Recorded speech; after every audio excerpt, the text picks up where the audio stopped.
think I have some carrot things that are working pretty well. So if you want to watch, they're not great, but they're little carrots. Look at that.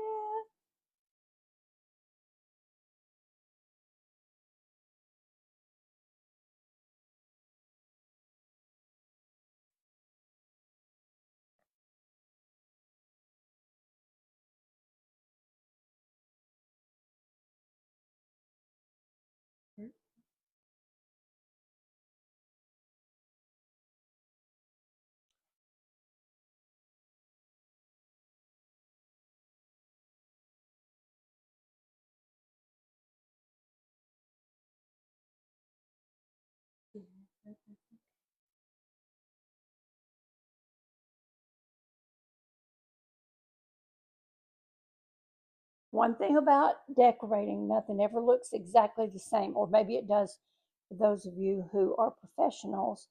But for those of us who just figure things out as we go, oh, the orange is about to fly out of the top of my bag. That could be quite a mess. Okay.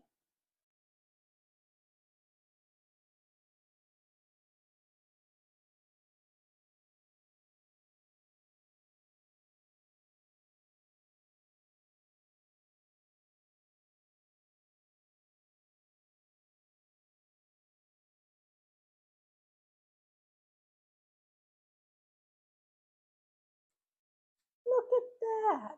Now we only have one more little thing to do to finish this cake. We're going to crown it with more pecans on the top. Gives it that finishing, that little finishing look.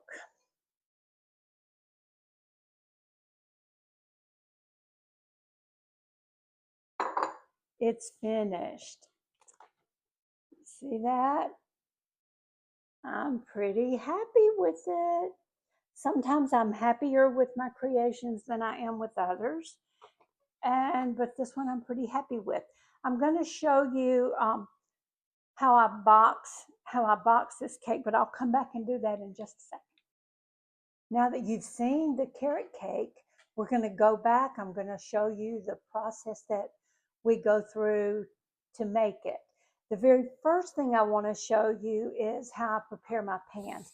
I use 9-inch round cake pans and I spray them with baking spray. So I'll do this one, I'll spray it pretty good. Then I take a piece of parchment paper, and the ones I had were a little bit too big. So I drew a circle around them and cut them out so they'd fit. And I did that because if they fit completely flat in the bottom like that, you won't have any crinkly edges on your cake layers when they're finished. And, you know, those of us who want the cakes to come out really, really good, we do it. That's what I do because I don't want them to be crinkly. Then I'm going to spray that just a tiny bit. So I'll do that for all 3 cake pans, and I will bring you back when we get ready to do the next step. Now come the carrots. We have to have carrots for a carrot cake. I have to admit, I sometimes wonder who somewhere back in history said, let's look at all these carrots. Let's make a cake out of them. But it turns out really, really well when we do it. So we will grate those. Do not buy the ones that are already grated. They have something on them that keeps them fresh, and they will not cook into the cake. So I buy a pound of just regular carrots, not the baby carrots either. A pound of regular carrots, and I take the tops and bottoms off and peel them, and then I grate them. I use my food processor because I'm lazy and I don't want to stand and grate them all. But if you have a box grater, you use a box grater, that is absolutely fine. I don't like them to be on the tiny little hole. You want enough that you know you've got carrot in there, but you do want them shredded. So I'm going to do a couple of those. We'll need 2 full cups, and I like to be a little generous with those 2 cups because we want the cake to taste like it has carrots in it. That carrot may be too big. Let's see. We're going to make that one. Go. Okay. All right, you see how we've started grating our carrots? I'm going to keep grating carrots until I have 2 full cups, and then we'll come back and we'll actually start mixing this cake together. Well, we have finished the preparations of the ingredients. It takes a few minutes just to get things ready to start mixing this cake. But now we'll kind of go over the ingredients that it takes. It takes 2.5 cups of all-purpose flour. Remember, if you're measuring your flour with cups, to fluff it up, scoop it, and level it so that you're sure you have as close as possible to the correct measurements. We are going to use 2 teaspoons of baking powder and 1 teaspoon of baking soda. Remember, they're not the same thing. They have different jobs.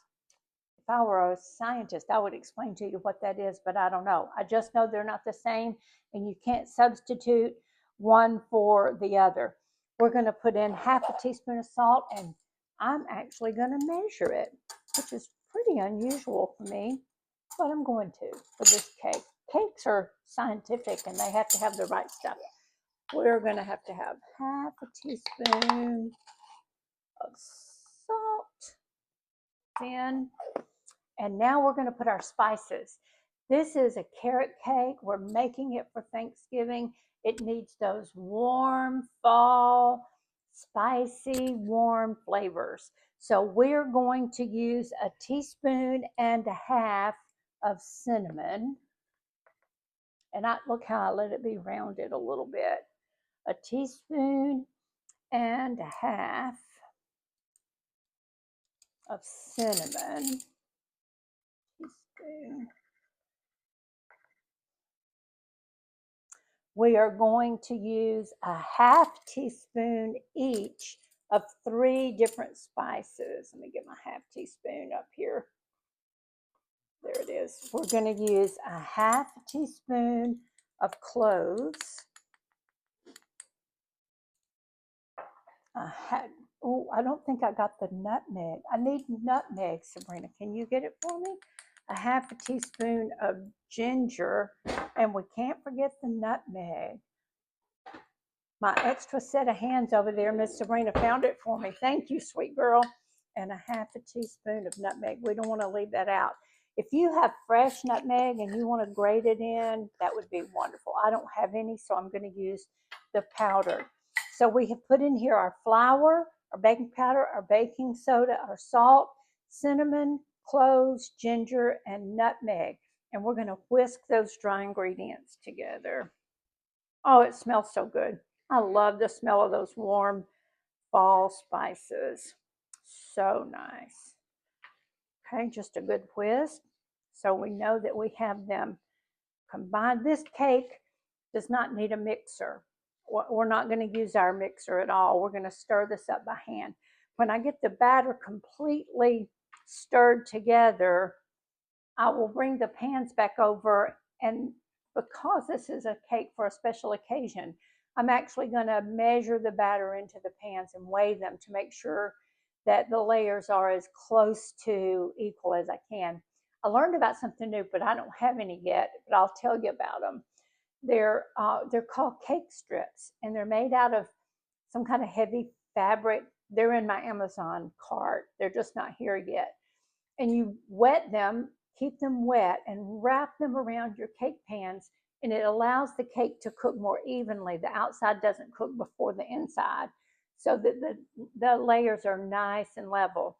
I also did some research. Sometimes I make this carrot cake in 2 layers, but I did some research, and it says that baking a cake in 3 layers allows it to be more moist because it cooks more quickly. You don't have to cook it so long that it dries out before it gets done in the middle. So we're going to do it in 3 9-inch cake pans today, and I'll bring you back and show you how we do that. But the next thing we're going to do is mix the wet ingredients. I also want you to remember when we say wet ingredients, that includes the sugars that we're going to use in this. Sugars are considered part of the wet ingredients. Sometimes that doesn't seem like it ought to be that way, but it is. So I hope we have a bowl big enough put all this together. 1 1/4 cups of light brown sugar. If you like dark brown better, you can use dark brown. I use light brown. It was packed so that we had it nice and packed in the measuring cups, but now it's in a bowl. We use 1/3 of a cup of white granulated sugar, and we'll add that in. A cup of vegetable oil, whatever kind you use, a tasteless oil. So we'll add that. All right, and we're going to stir that together. We still have a couple of things to add to that, but I want to get that stirred up.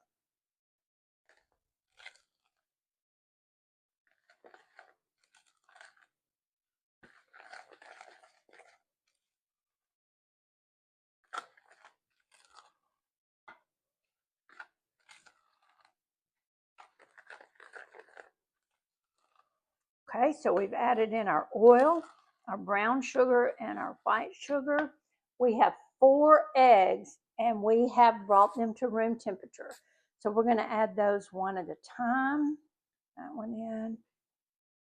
Stir it in.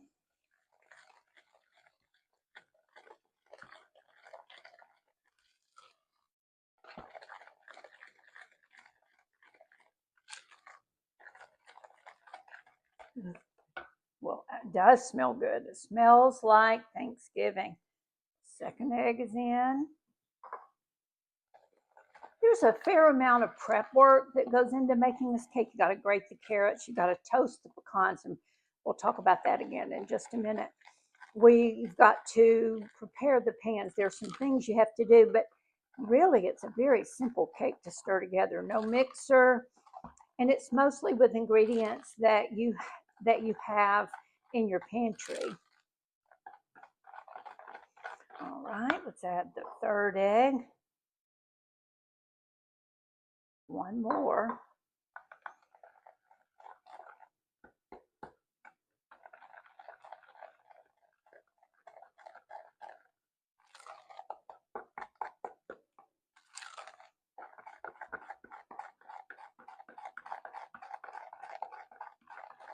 And we're going to add our last egg.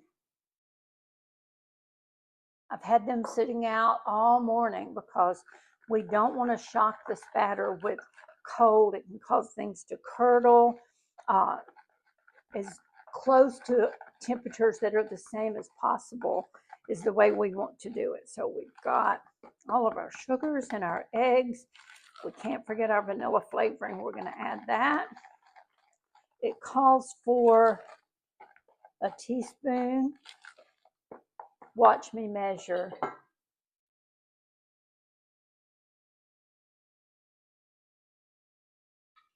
That was a teaspoon or so. That's the way I do it. We're going to mix that together. Make sure it's all mixed. You can use a whisk if you'd like. A wooden spoon usually does fine for me. Get that all mixed together. So now we have this bowl, and it has all of our dry ingredients. And we have this bowl, and it has all of our wet ingredients. We're going to combine those two things. We're going to pour the wet ingredients in with the dry.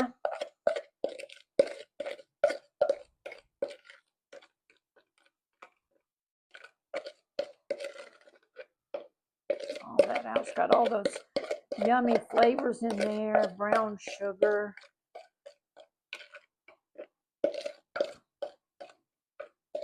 All right. Here, and we're just going to gently stir that together.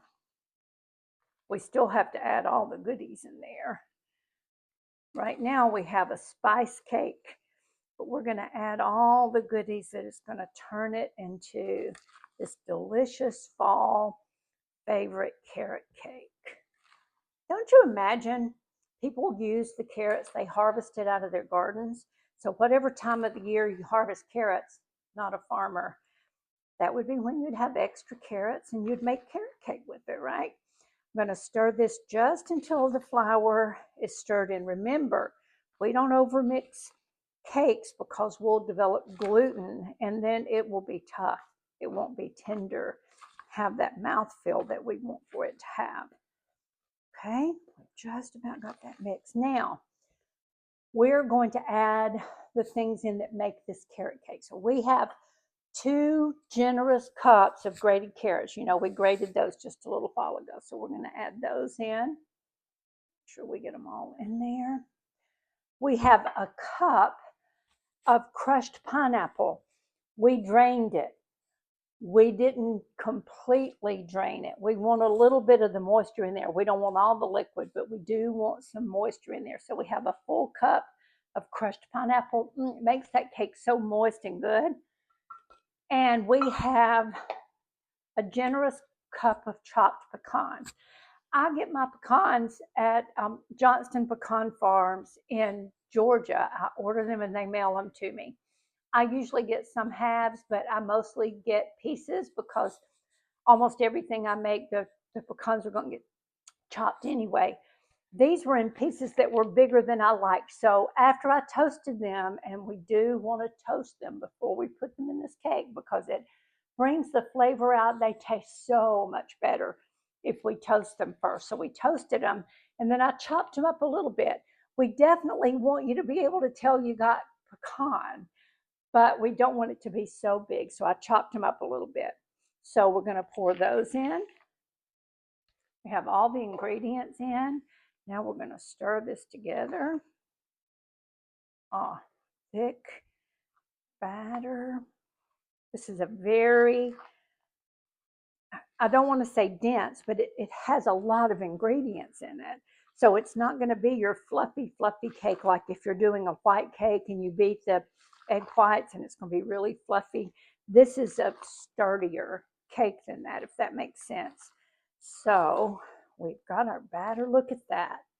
Look at that. Look at those carrots and pecans and pineapple, those beautiful spices that smell so good.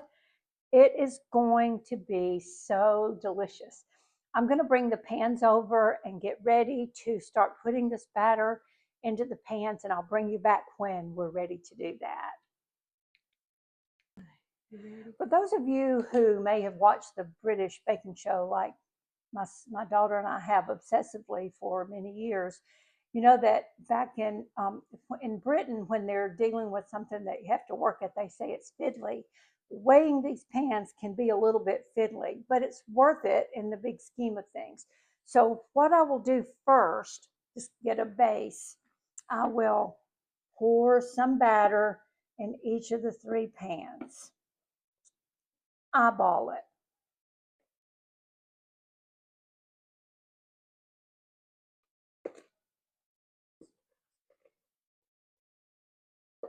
All right, now I'm going to take this one and put it on the scale, and it says 754. This one says 724, and this one says 730. So each of these 2 need a little bit more.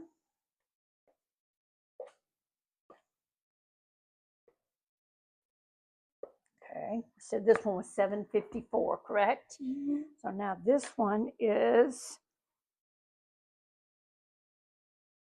oh, now this one is 780, so it's more. And this one is 785. So we're going to add a little bit to this one. And we will keep doing that back and forth till we get them even. Then I'm going to show you something I always do with cake pans before I put them in the oven. Okay, the fiddly part is done. We've got them pretty even. We're not talking about down to the gram, but as close as we can get. Now that we've got them all in the pan, we want to make sure they're level, and we want to make sure that we don't have air bubbles in there. So we take our pans and we drop them on the counter several times. Not as much in this batter as in others. You can see little air bubbles coming to the top. That helps there not to be air holes in your cake when they're finished. Do that. When we're done, we'll go back and do it again. Sounds like we're doing harm to somebody.